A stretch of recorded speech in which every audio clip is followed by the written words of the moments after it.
we decided to start off with a car fit for royalty, or at least any classic car enthusiast.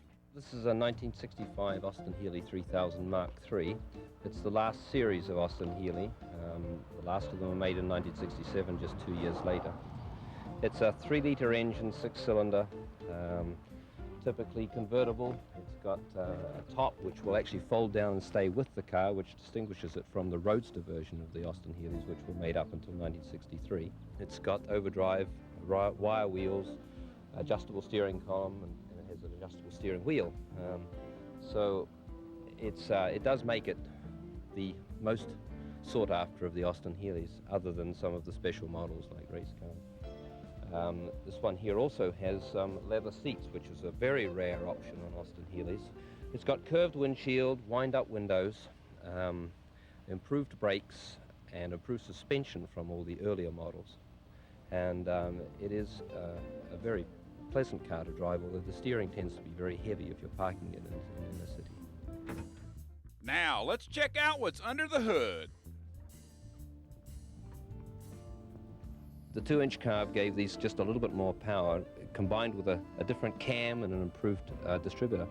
That's where they got their extra 18-odd horsepower from the Mark II. Although the Mark II had one more carburetor, this is actually a better breathing engine.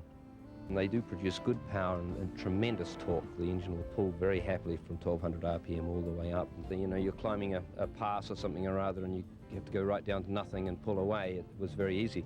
Unfortunately, they had a crash first gear, which meant shifting down to first gear was rather difficult. In 1953, at the Earls Court Motor Show, Leonard Lord, who was the president of Austin, reputedly saw the Healy 100, which was the car that Donald Healy and his group of wartime friends, who had been producing various cars up until then, had put into the show. So Lord looked at this car, and he and Donald Healy apparently signed an agreement on the first day of the show, wherein Austin would build the car and provide all the components, and Healy's would get a royalty, I think was the idea. That proved to be a very successful venture for both companies, since the Healy was a huge seller. But that didn't help them age any better.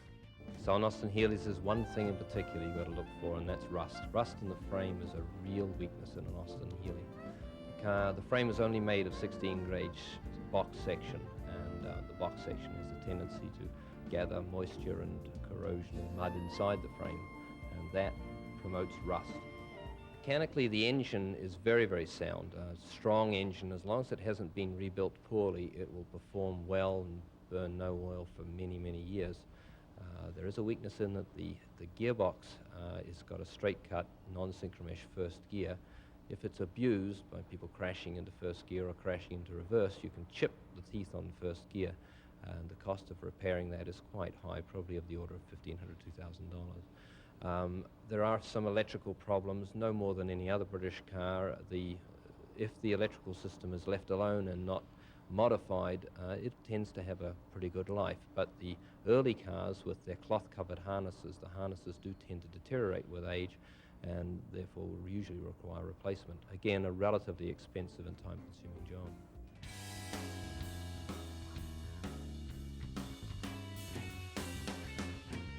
Through the years, the Healy became heavier and more comfortable, but still kept its rugged character.